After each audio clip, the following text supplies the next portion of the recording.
My name is Celine, and for my 15-112 turn project, I created a game called Framblam, which is a turn-based strategy game heavily inspired by the very successful series of video games Fire Emblem. So we find ourselves at the splash screen where we can either play a new game, load a game from our save data, or learn the controls and mechanics on how to play the game. We don't have any data to load. We can look at the tutorial very briefly. It's basically just an explanation of how the controls work and what the objective of the game is, but I'll explain that as we play the game.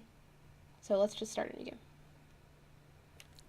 This game consists of a series of levels.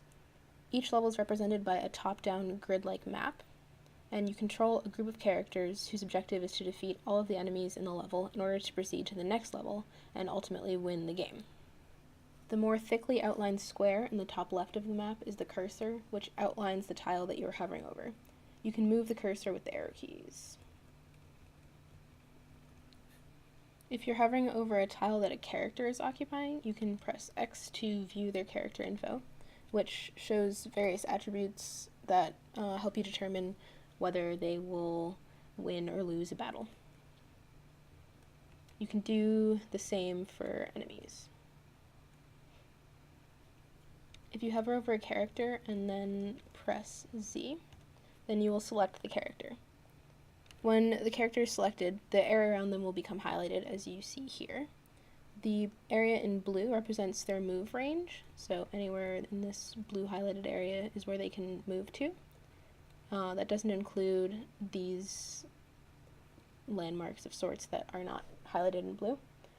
And the stuff in red, the squares that are highlighted in red, represent their attack range.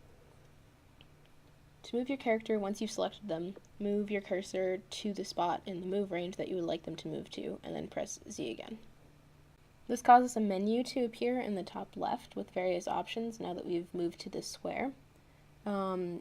Right now we just have the wait option, but if there were multiple options, we can cycle through them with the up-down arrows and then use Z to select the option that we want. So now the enemy is moving, and then it's again our turn.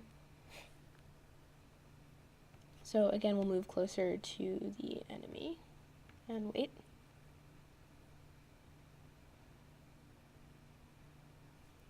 And now we can see that we have taken some damage. So our health points, which previously were 15, are now at 11.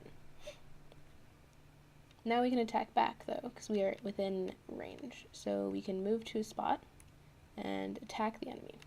Now, in the top left, you'll see the player and enemy and what their expected health will be after this attack. So we will decide to go through with this attack. And then the enemy will go. And now we can see that the player's health points were reduced to 6 as expected. So now we have 3 health points. So in order to show you that one can die, I will do nothing this phase. The automaton will attack and it will be game over. Okay, so I defeated all the enemies in the first level, and it brought me to the second level, as anticipated, where you can see that I've been given another unit, as has the enemy team. Since we've made some progress, it might make sense for us to save. In order to do so, we just press the S button, and then when we exit back to the splash screen, we can load from our saves point.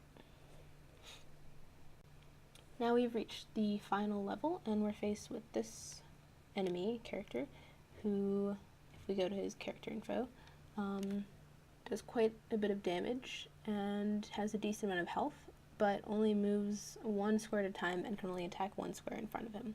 So we can use range and make sure that our lower health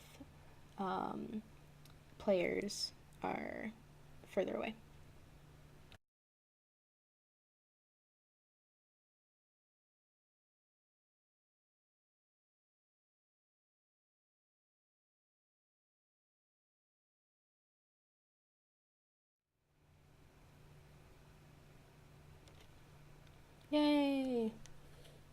upon completing all levels, you win the game. And that's my turn project. Thank you for watching.